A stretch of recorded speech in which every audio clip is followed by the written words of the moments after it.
मेरे चैनल को सब्सक्राइब कीजिए और उसके बाद बेल बटन दबाइए मेरे वीडियोस सबसे पहले देखने के लिए।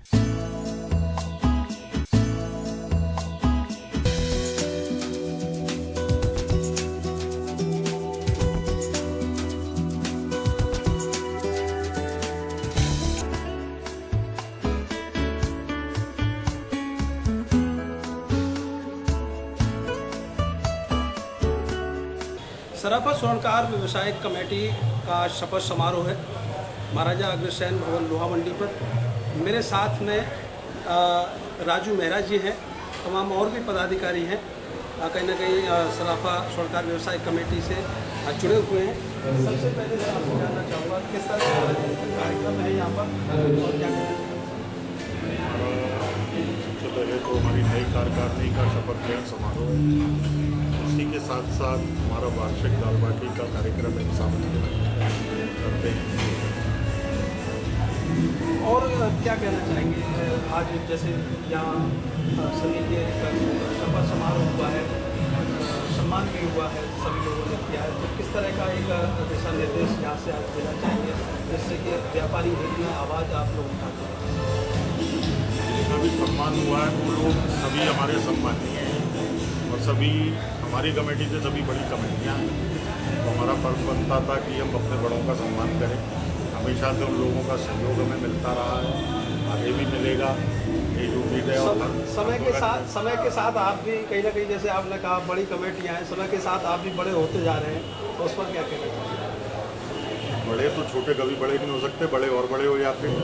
कमेटियाँ तो बड़ी हो रही हैं, बड़े जुड़ रहे हैं, और भी लोग हैं। आप नाम जानना चाहूँगा। वर्मा जी, कितना आज खुशी हो रही है, आज ये समारोह है, कार्यक्रम है। पवन भाई 30-35 साल से जुड़ा हुआ हूँ और 30-35 साल से ही पदाधिकारी रहा हूँ, अध्यक्ष भी रहा हूँ। अब मैं इस सराफा स्वर्णकार एसोसिएशन संरक्षक और मुझे वरिष्ठता की मान्यता देते हैं। मुझे बहुत खुशी होती है कि मेरे जितने भी भाई बंधु थे सब मेरे को सम्मान करते हैं। तो सम्मान करते हुए मैंने एक चीज़ नोट की है कि जितने भी हमारे बाज़ार के मेंबर्स हैं सभी बड़े प्रेम थे, कोई मन मुटाव नहीं, कोई भेदभाव नहीं, भाईचारे की नीति से सभी अपने व्यवहार में मस्त रहते हैं, एक दूसरे के सहयोग के लिए तत्पर हमेशा खड़े रहते। और आज का जो शुभ दिन है बहुत ही अच्छा दिन है। हमारी जो नई खुदी कार्यकारिणी बनी है बाजार कमेटी की, उसका शपथ ग्रहण समारोह हुआ पदाधिकारी हुआ और उसी उपलक्ष्य में वैसे तो हम बाहर से दाल बाटी करते रहते हैं, तो इस खुशी के मौके पर भी दाल बाटी आए जिससे कि हमारे जितने भाई हैं सब प्रसन्न हैं। और मैं ईश्वर से यही आशा करता हूँ कि ये हमेशा खुश रहें और इसी तरह से भाईचारा बने। नीतीश अग्रवाल जी भी है मेरे साथ में, क्या कहना चाहेंगे? बहुत बड़ी खुशी हो रही है, यहाँ एक कार्यक्रम भी रखा गया, दाल बाटी का शपथ समारोह किया, कितनी बहुत ही अच्छा वातावरण है यहाँ पर, हर्षोल्लास का माहौल है। और आज ये नई कमेटी का जो शपथ ग्रहण समारोह है, नई कमेटी को दायित्व सौंपा गया है। इनके सामने जो प्रायोरिटीज़ हैं, हम ये सभी लोग आशा करते हैं कि हम इनका सहयोग करें और मिलजुल कर ये अपनी जो प्रायोरिटीज़ हैं, जो उनको आज के समय में जैसे वर्तमान में जो सुरक्षा व्यवस्था है या GST कानून जो सरकार द्वारा लगाया गया है, या आज के समय में जो व्यापारियों की सुरक्षा के लिए CCTV कैमरे की बहुत ज़्यादा ज़रूरत है, इन सारी चीज़ों को लेते हुए ये लोग चलेंगे और उम्मीद है कि बहुत ही अच्छा जो है आगे काम करेंगे। और मैं इनको इसी आशा के साथ इनको बहुत बहुत शुभकामनाएं देता हूँ, ये बहुत अच्छा करेंगे। आशा के साथ शुभकामनाएं भी दे रहे हैं नीतीश अग्रवाल जी। पवन तोलेरिया जी भी हैं मेरे साथ में। मैंने मंच से सुना अभी कि GST को लेकर जिस तरीके से तमाम व्यापारियों में कहीं ना कहीं नाराजगी है, और योगी सरकार ने जो कौन सा आप कुछ नाम दे रहे थे उसका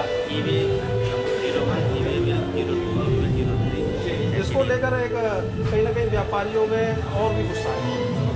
प्रदेश सरकार ने एक्स्ट्रा इसको लाभ दिया शायद, तो कितना नाराजगी इसको?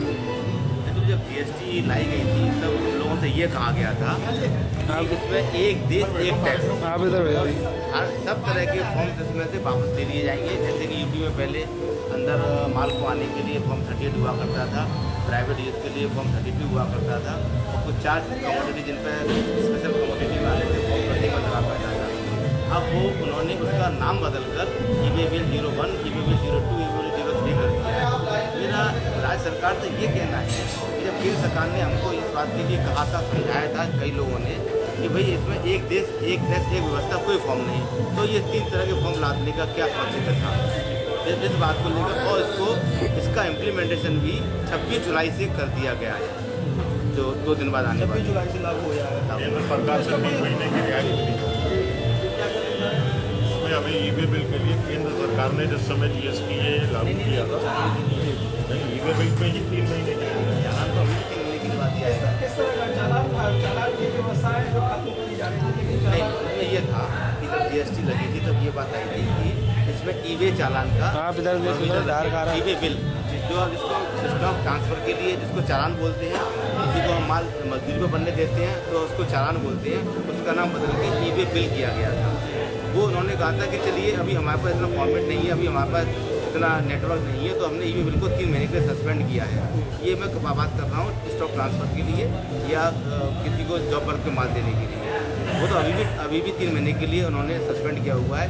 लेकिन जो बात मैंने आपको बताई है कि जो यूपी में पहले जो 3 फॉर्म लगा करते थे 38, उसको रिप्लेस किया उन्होंने ई-वे बिल 01 से, 32 उसको रिप्लेस किया ई-वे बिल 03 से, और जो फॉर्म 21 लगा था 4 कम्युनिटी को ई-वे बिल 3 से उन्होंने सब्सिट्यूट किया हुआ है। तो ये कौन सी व्यवस्था रही? इसमें कहा गया था किसी भी प्रकार का कोई भी फॉर्म आप लोगों को नहीं, आप समझ लीजिए कि इसमें केवल छूट है 5,000 रुपये तक की। 5,000 से ऊपर के व्यापारी उसको इन सारे फॉर्म को डाउनलोड करना होगा और यूपी के बाहर से आने वाले माल के साथ उस फॉर्म को फिलअप करके लगाना होगा। ये किसी बड़ी विसंगति उन व्यापारियों के लिए पैदा कर दी जो अभी लैपटॉप चलाना भी नहीं जानते हैं। कहीं ना कहीं एक समस्या खड़ी रहती है। निधि जी, एक आपसे भी सवाल हुआ ई-वे बिल को लेकर, जैसे प्रधानमंत्री जी ने कहा कितना भ्रमित हो जाएगा? बहुत ज़्यादा भ्रमित होगा व्यापारी, क्योंकि पहले केंद्र सरकार ने 3 महीने का टाइम दिया था ई-वे बिल के लिए, और अभी किसी के पास इतना नेटवर्क नहीं है, कंप्यूटर, अकाउंटेंट, नेट, की व्यवस्था भी किसी के पास इतनी ज़्यादा हमारी इंफ्रास्ट्रक्चर है उतना सुदृढ़ नहीं है कि व्यापारी इसको फेस कर सके। जो व्यापार की गति पिछले 26 दिनों से 24 दिनों से रुकी हुई है, वो बिल्कुल ही अब थम जाएगी, 0 हो जाएगी। व्यापारी बहुत ज़्यादा त्रस्त है, रोज़ नए कानून, रोज़ नई बातें गवर्नमेंट लेकर आ रही है। ऐसा लगता नहीं है कि हमारे केंद्र में और प्रदेश में कोई एक क्या कहते हैं समझदार लोग सरकार चला रहे हैं। ऐसा लगता है कि किसी अनाड़ियों के हाथ में कार्य दे दिया गया है और वो जो है नए रोज बातें लाते हैं और नए कानून लागू करते हैं। ई-वे बिल को लेकर जैसे तमाम तरह की एक समस्याएं आ रही हैं, जैसे अभी ये 26 जुलाई से शायद लागू हो जाएगा। छोटे छोटे व्यापारियों को किस तरह की दिक्कत आएगी? सर, छोटे व्यापारी 5,000 रुपये का कोई भी कॉमर्शियल माल अगर आप ट्रांजिट कर रहे हैं तो ये ई-वे बिल में से डालना पड़ेगा। 5,000 रुपये छोटे व्यापारी बात कहाँ है? तो सारे व्यापारी सारे व्यापारी हम GST को गलत नहीं कहते, चले ठीक है। आपने GST के प्रारूप को लेके आए, आपने विदेशी पैटर्न देखा, जहाँ एक एक व्यक्ति कंप्यूटर को समझता है, इलेक्ट्रॉनिक माध्यम को समझता है। हमारे हिंदुस्तान में 5,000 का माल ट्रांजिट करने वाला व्यापारी अभी मोबाइल भी चलाना नहीं जानता है, उससे आप इतने सारे काम कर रहे हैं। ये तो सरासर सीधा बढ़ा हुआ है। एक प्रॉब्लम और लाइन है कि पहले हुआ करता था कि यूपी के बाहर से कोई माल और यूपी के बाहर ही जाना है तो वैसी करती थी। उन्होंने नाम किया TDF-1।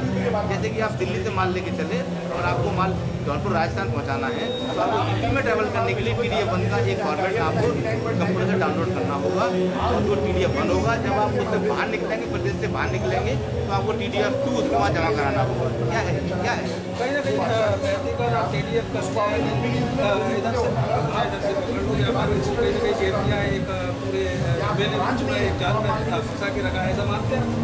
बिल्कुल ऐसा ही मानते हैं। केवल तमाचे का नाम सब महीने वही है। और ये आपको एक बात और कहना चाहूँगा योगी सरकार से कि जिन व्यापारियों ने इनको पूर्ण बहुमत दिया उनको ये एग्जीबिटर का पास है, पूरी तरीके से होती रही, चोर मारती है। हमने अपनी समस्या है सभी व्यापारियों की। सराफा रोजगार व्यवसाय कमेटी का आज या शपथ ग्रहण समारोह था और दाल बाटी का कार्यक्रम था, लेकिन जो समस्याएं व्यापारियों के सामने आ जाती है, कहीं ना कहीं जब कोई मीडिया दिखती है तो वो समस्याएं भी शायद तमाम बताने लग जाते हैं, क्योंकि उन समस्याओं से व्यापारी जूझ रहे हैं। उन समस्याओं से घिरे हुए हैं और खास करके कानून की व्यवस्था को लेकर सबसे ज़्यादा इनमें एक रोष है, क्योंकि आए दिन व्यापारियों के साथ, खास करके शराबा व्यवसायियों के साथ जो छीना झपटी होती है, लूट होती है, कहीं ना कहीं उनकी हत्या तक भी हो जाती है। तो केंद्र सरकार और प्रदेश सरकार से इनकी यही मांग है, हर तरह की व्यवस्था को दुरुस्त किया जाए, जिससे व्यापारी कम से कम आराम से अपना व्यापार कर सके और रोजी रोटी को सुदृढ़ रूप से कमा सके। कैमरे के पीछे शेखर बघेल, करतार सिंह बघेल।